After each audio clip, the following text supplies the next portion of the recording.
friends, welcome to my channel commerce and economics classes.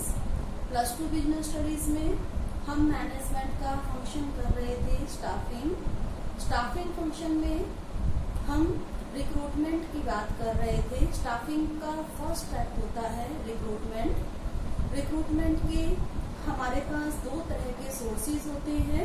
एक internal sources, वो हम अपने पिछले वीडियो में कर चुके हैं। आज हम करेंगे एक्सटर्नल सोर्सेज ऑफ रिक्रूटमेंट। किसी भी ऑर्गेनाइजेशन में जब एम्प्लॉइज की रिक्वायरमेंट होती है तो उसके लिए जो भी इंस्टीट्यूशन होती है उसका एचआरए डिपार्टमेंट एम्प्लॉइज की खोज करता है कि कहाँ से हमें एम्प्लॉइज जो है मिल सकते हैं। तो उसके लिए एक्सटर्नल सोर्सेज में हम अपने जो वुड बी एम्प्लॉइज हैं उनकी खोज हम इंस्टीट्यूशन के बाहर से करते हैं, जबकि इंटरनल सोर्सेज में हम अपने इंस्टीट्यूशन के अंदर से ही जो ऑलरेडी हमारे एम्प्लॉइज हैं उन्हीं को ही हम वैकेंट पोस्ट पर अपॉइंट करते हैं।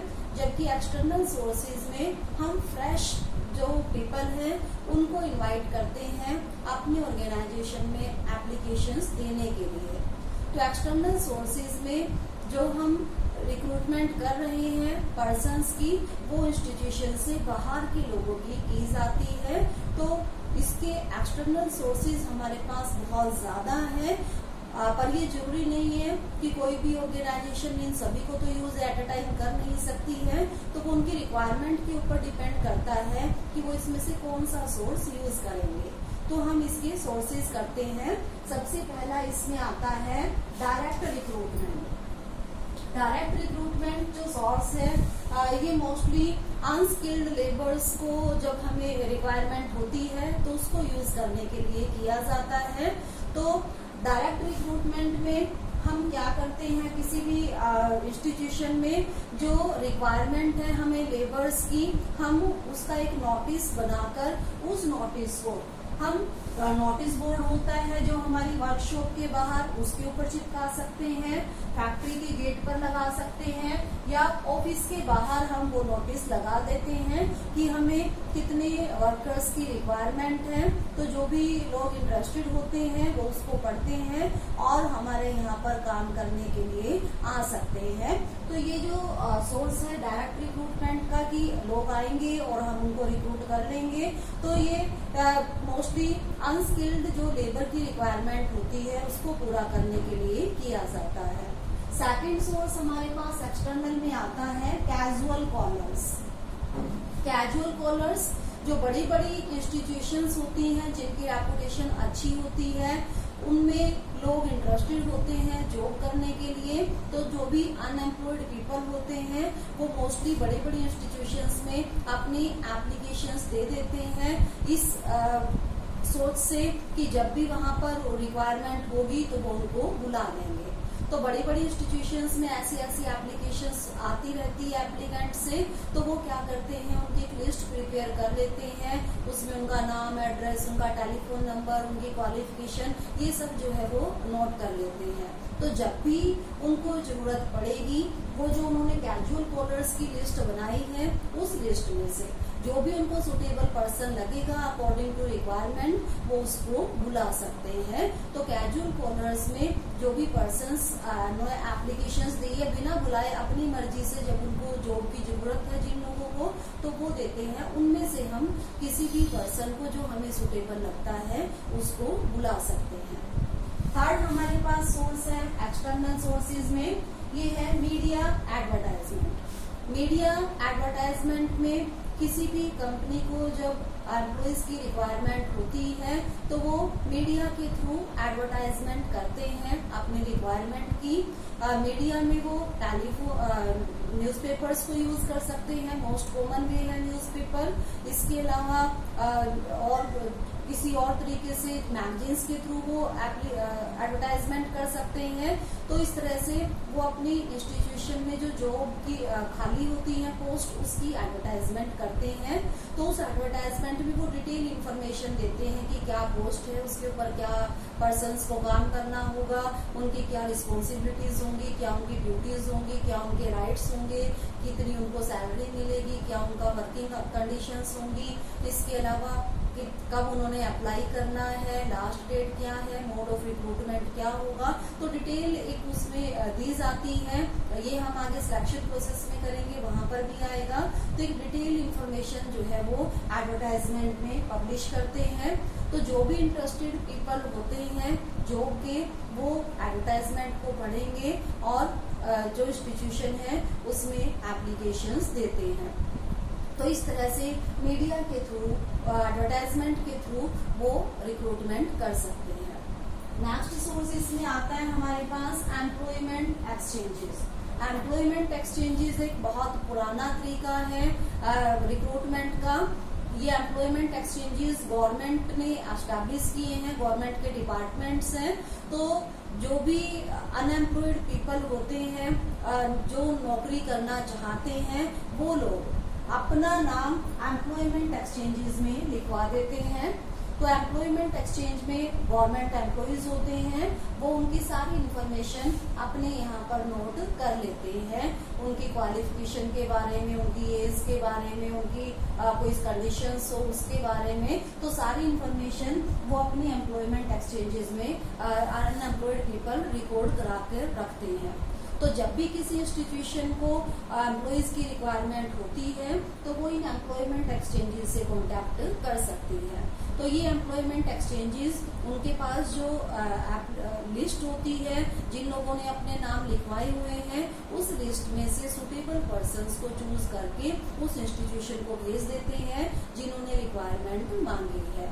तो इस तरह से फिर वो इंस्टीट्यूशन उन लोगों से कांटेक्ट करती है जिनके नाम एम्प्लॉयमेंट एक्सचेंजेस ने भेजे हैं, और फिर वो एप्लीकेशंस देते हैं उस इंस्टीट्यूशन में। तो इस तरह से एम्प्लॉयमेंट एक्सचेंजेस के थ्रू रिक्रूटमेंट हो सकती है। लोगों ने अपना नाम एम्प्लॉयमेंट एक्सचेंज में लिखाया, जिस इंस्टीट्यूशन को रिक्वायरमेंट थी उसने एम्प्लॉयमेंट एक्सचेंज से कांटेक्ट किया, और फिर जो इंस्टीट्यूशन है वो उन लोगों से कांटेक्ट करेगी जिनके नाम एम्प्लॉयमेंट एक्सचेंज उनको देगा। तो ये जो सोर्स है हमारे पास एम्प्लॉयमेंट एक्सचेंज का, ये मोस्टली जो छोटी लेवल की पोस्ट होती है उनको फिल करने के लिए यूज किया जाता है, जैसे क्लर्क है, टाइपिस्ट है, जिसमें कोई स्पेशल नॉलेज की रिक्वायरमेंट नहीं होती है। ऐसी पोस्ट को फिल करने के लिए एम्प्लॉयमेंट एक्सचेंजेस का यूज किया जाता है। तो नेक्स्ट इसमें हमारे पास आता है placement agencies. Placement agencies employment exchanges की तरह से ही है। फर्क क्या है? एम्प्लॉयमेंट एक्सचेंजेस गवर्नमेंट ऑफिसेज होते हैं, जबकि प्लेसमेंट एजेंसीज प्राइवेट होती हैं। प्राइवेट जो लोग होते हैं वो एस्टैब्लिश करते हैं। तो ये प्राइवेटली कुछ लोग अपना काम कर लेते हैं दूसरे लोगों को जॉब दिलाने का, तो वो प्लेसमेंट एजेंसीज अपनी एस्टैब्लिश करते हैं। तो जो भी लोग जॉब के इच्छुक होते हैं वो इन प्लेसमेंट एजेंसीज में अपना नाम रिकॉर्ड कराते हैं, दर्ज कराते हैं, और ये प्लेसमेंट एजेंसीज डिफरेंट जो कंपनीज हैं, इंस्टीट्यूशंस हैं, उनसे कांटेक्ट करती रहती है टाइम टू टाइम। तो जब भी उन्हें कोई रिक्वायरमेंट मिलती है, जिन लोगों के नाम इन प्लेसमेंट एजेंसीज में इन्होंने रिकॉर्ड लिखे हुए हैं, तो उनको वो वहां पर जॉब दिलाने का काम करते हैं। बदले में ये उन लोगों से कमीशन भी लेते हैं जिनको ये जॉब दिलाते हैं।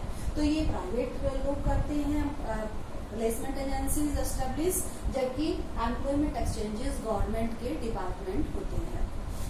इसके बाद नेक्स्ट है हमारे पास मैनेजमेंट कंसल्टेंट। ये भी इन दोनों की तरह से ही है, एम्प्लॉयमेंट एक्सचेंज और प्लेसमेंट एजेंसीज की तरह से है मैनेजमेंट कंसल्टेंट। अब इसमें फर्क क्या है? मैनेजमेंट कंसल्टेंट मैनेजरियल पोस्ट को फिल करने के लिए किया जाता है, जबकि ये दोनों सोर्स जो है हमारे एम्प्लॉयमेंट एक्सचेंज और प्लेसमेंट एजेंसीज, ये लोअर लेवल पोस्ट को फिल करने के लिए यूज किया जाता है।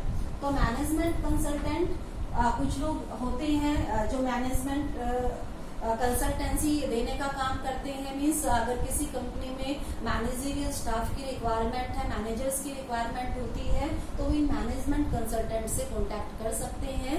ये मैनेजर्स के कॉन्टेक्ट्स में रहते हैं जिनके पास मैनेजरियल क्वालिफिकेशन होती है। तो ये उन इंस्टीट्यूशंस को जहां पर मैनेजरियल स्टाफ की रिक्वायरमेंट होती है उनको मैनेजर्स अवेलेबल कराने का काम करते हैं। इसके बाद आता है हमारे पास कैंपस रिक्रूटमेंट। कैंपस रिक्रूटमेंट जो एक्सटर्नल सोर्स है रिक्रूटमेंट का, ये तब यूज किया जाता है जब हमें स्पेशल कोई एक्सपीरियंस की रिक्वायरमेंट नहीं होती है और टेक्निकल क्वालिफिकेशन चाहिए होती है, तब हम कैंपस रिक्रूटमेंट का यूज करते हैं। फ्रेश टैलेंट हमें यंग ब्लड चाहिए होता है, तब कैंपस रिक्रूटमेंट का यूज किया जाता है। कैंपस रिक्रूटमेंट में क्या होता है, जो इंस्टीट्यूशंस हैं वो डिफरेंट जो एजुकेशनल इंस्टीट्यूशंस होती है उनसे कॉन्टेक्ट करती है।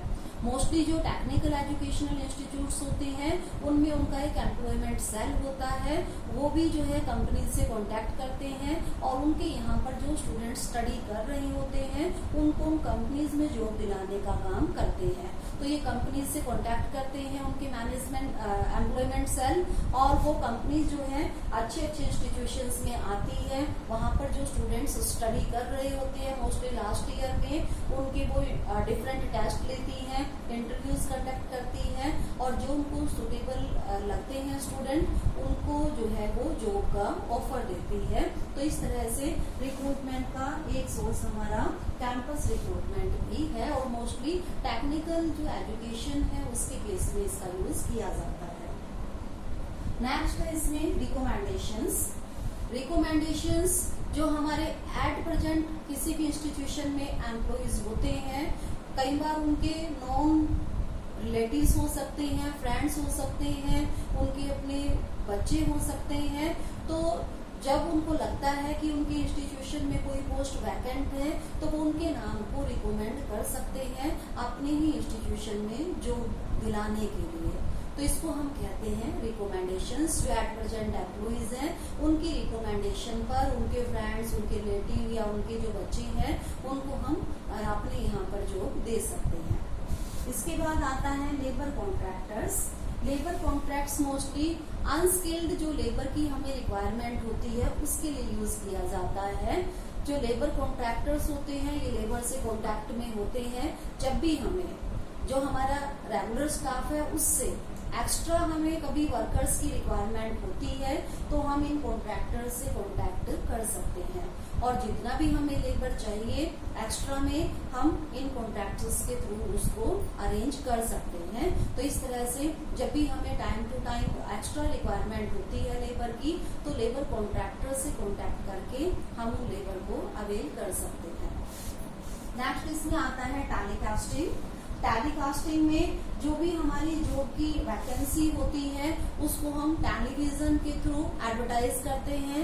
टेलीविजन पर हम उसकी इंफॉर्मेशन देते हैं, एडवर्टाइजमेंट देते हैं। उसमें वही सब इंफॉर्मेशन जो कि हमने मीडिया एडवर्टाइजमेंट में की थी, क्या क्या पोस्ट हमारे यहाँ पर वैकेंट है, उससे रिलेटेड मिनिमम क्वालिफिकेशन क्या होनी चाहिए, एज लिमिट क्या होगी, कब कैंडिडेट्स ने अप्लाई करना है, तो इस तरह से क्या उनकी सैलरी होगी, सारी इंफॉर्मेशन हम जब टीवी पर एडवर्टाइजमेंट देंगे तो उस एडवर्टाइजमेंट में पब्लिश की जाती है। तो जो भी इंटरेस्टेड लोग होते हैं वो उस एडवर्टाइजमेंट को देखकर हमारे इंस्टीट्यूशन में अप्लाई कर सकते हैं। लास्ट इसमें है वेब पब्लिशिंग। आजकल ये बहुत पॉपुलर हो गया है वेब पब्लिशिंग का सोर्स। इसमें इंटरनेट पर डिफरेंट साइट्स हैं जो लोगों को जॉब दिलाने का काम कर रही है, जैसे naukri.com है, jobstreet.com है। तो जिन भी कंपनीज को एम्प्लॉइज की रिक्वायरमेंट होती है वो अपनी एडवर्टाइजमेंट इन जो साइट्स हैं जो जॉब दिलाने का काम करती है उनके ऊपर डाल सकती है और जो इंटरेस्टेड लोग होते हैं वो भी इन साइट्स को देखते रहते हैं। जब उनको लगता है कि वो जॉब उनके लिए सुटेबल है तो वो उस कंपनी में अपनी एप्लीकेशन दे सकते हैं। तो इस तरह से हमारे पास बहुत सारे सोर्सेज हैं एक्सटर्नल सोर्सेज के। अब ये डिपेंड करता है किसी भी इंस्टीट्यूशन की रिक्वायरमेंट के ऊपर कि कौन सा सोर्स जो है उनके लिए सुटेबल होगा, तो वो किसी भी सोर्स को यूज कर सकते हैं। तो हमने किए हैं एक्सटर्नल सोर्सेज। अब हम करेंगे इसके एडवांटेजेस और डिसएडवांटेजेस। तो सबसे पहले advantages of external sources.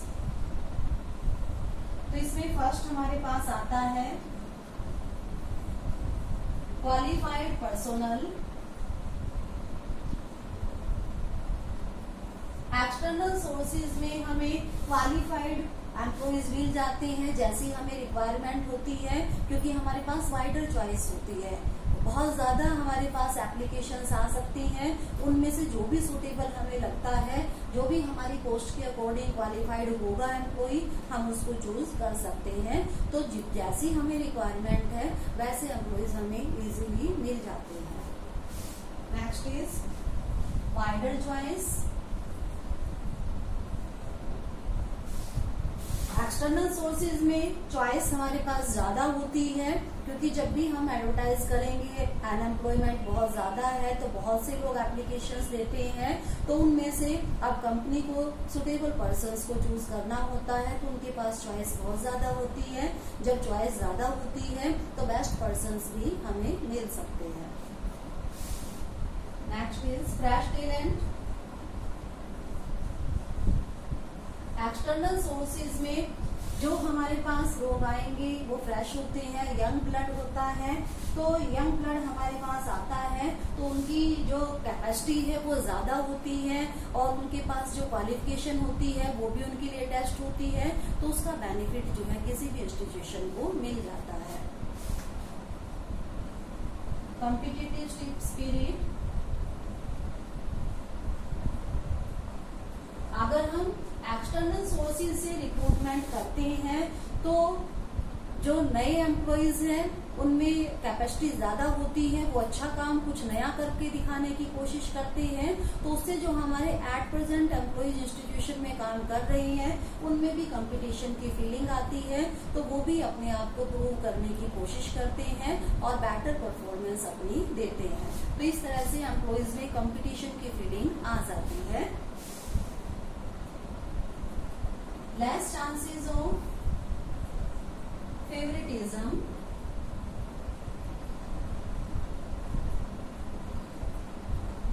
External sources में जो भी हम रिक्रूटमेंट करेंगे वो सभी लोग बाहर से आते हैं, तो जो मैनेजमेंट है या हमारा पर्सनल डिपार्टमेंट है उनके साथ कोई रिलेशनशिप नहीं होती है। तो इस तरह से ऐसी जो उसमें बायसनेस की कोई पॉसिबिलिटी नहीं होती है कि वो अपने ही किसी जान पहचान वाले को अपॉइंट कर लेंगे, क्योंकि सब पर्सन जो है बाहर से आते हैं, नए होते हैं, तो किसी भी एम्प्लॉय जो है हमारा पर्सनल डिपार्टमेंट है उनकी जान पहचान के लोग नहीं होते, तो बायसनेस की जो पॉसिबिलिटी होती है वो बहुत कम हो जाती है। अब हम करेंगे इसके डिसएडवांटेजेस। कोई भी हम सोर्स करते हैं उसके एडवांटेजेस भी होते हैं और डिसएडवांटेजेस भी होते हैं, हर एक के अपने अपने। तो डिसएडवांटेजेस में सबसे पहले हमारे पास है डिससैटिस्फैक्शन।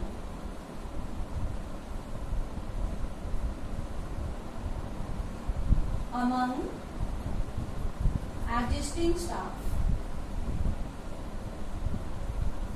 अगर किसी भी इंस्टीट्यूशन में हम हायर पोस्ट पर एक्सटर्नल सोर्सेज से रिक्रूटमेंट कर लेते हैं, तो जो हमारे एट प्रेजेंट एम्प्लॉइज हैं उनकी प्रमोशन के चांसेस खत्म हो जाते हैं। तो इस तरह से वो अपनी जॉब से सेटिस्फाई नहीं रहते हैं, और जब भी उन्हें चांस मिलता है कहीं बेटर बाहर, तो वो उस इंस्टीट्यूशन को छोड़ के जाने की कोशिश करते हैं। तो इसीलिए जो हायर पोस्ट हैं उन पे हमें एक्सटर्नल सोर्सेज के बजाय इंटरनल सोर्सेज का ही यूज करना चाहिए। Next is lengthy process. External sources से अगर हम रिक्रूटमेंट करते हैं तो वो प्रोसेस एक बहुत लंबा होता है, लेंथी होता है। सबसे पहले हम एडवर्टाइजमेंट प्रिपेयर करेंगे, फिर एडवर्टाइजमेंट पब्लिश करेंगे, लोग पढ़ेंगे, उसको पढ़ के एप्लीकेशंस देंगे, उनकी हम स्क्रूटनी करेंगे, फिर सिलेक्शन का प्रोसेस चलेगा, तो बहुत एक लंबा प्रोसेस होता है। तो इसीलिए ये बहुत टाइम कंज्यूमिंग हो जाता है, तो ये ठीक नहीं रहता है। अगर हमें जल्दी रिक्वायरमेंट है एम्प्लॉइज की, तो ऐसे केस में हमारा एक्सटर्नल सोर्सेज का जो रिक्रूटमेंट का सोर्स है वो सुटेबल नहीं होता है। Next is costly. External sources recruitment के कॉस्टली हैं in comparison to internal sources, क्योंकि इसमें हमें एडवर्टाइजिंग पर और काफी खर्चा करना पड़ता है, या हम मैनेजमेंट कंसल्टेंट्स को लेते हैं तो उनको हमें कमीशन देना पड़ता है, तो ये काफी कॉस्टली प्रोसेस और टाइम कंज्यूमिंग भी होता है।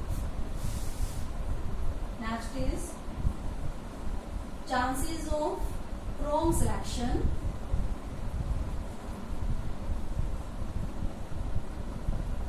वैसे तो एक्सटर्नल सोर्सेज से जब हम रिक्रूटमेंट करते हैं तो हम एम्प्लॉयज के काफी सारे टेस्ट लेते हैं, फिर उसके बाद उनकी सिलेक्शन करते हैं, पर फिर भी हमें उनके काम करने के बारे में नहीं पता होता है, उनके बिहेवियर के बारे में, उनके बैकग्राउंड के बारे में इतना नहीं पता होता है, तो कई बार ऐसा होता है कि एम्प्लॉय गलत सिलेक्ट हो जाता है और उसका नुकसान इंस्टीट्यूशन को सहन करना पड़ता है।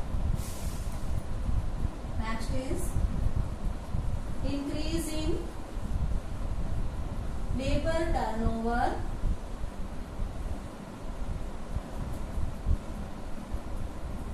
लेबर टर्नओवर इंक्रीज हो जाती है, मीन्स जो हमारे एक्सटर्नल सोर्सेज को अगर हम यूज करते हैं तो हमारे जो एट प्रेजेंट एम्प्लॉइज हैं उनको प्रमोशन नहीं, उनके प्रमोशन के चांसेस खत्म हो जाते हैं, तो वो डिससेटिस्फाई हो जाते हैं इंस्टीट्यूशन से, और जब भी उन्हें कोई बेटर अपॉर्चुनिटी मिलती है किसी और ऑर्गेनाइजेशन में तो वो हमारे इंस्टीट्यूशन को छोड़कर चले जाएंगे, और इसका नुकसान जो है किसी भी इंस्टीट्यूशन को उठाना पड़ सकता है। तो एक्सटर्नल सोर्सेज जो है इस तरह में सुटेबल नहीं रहता है।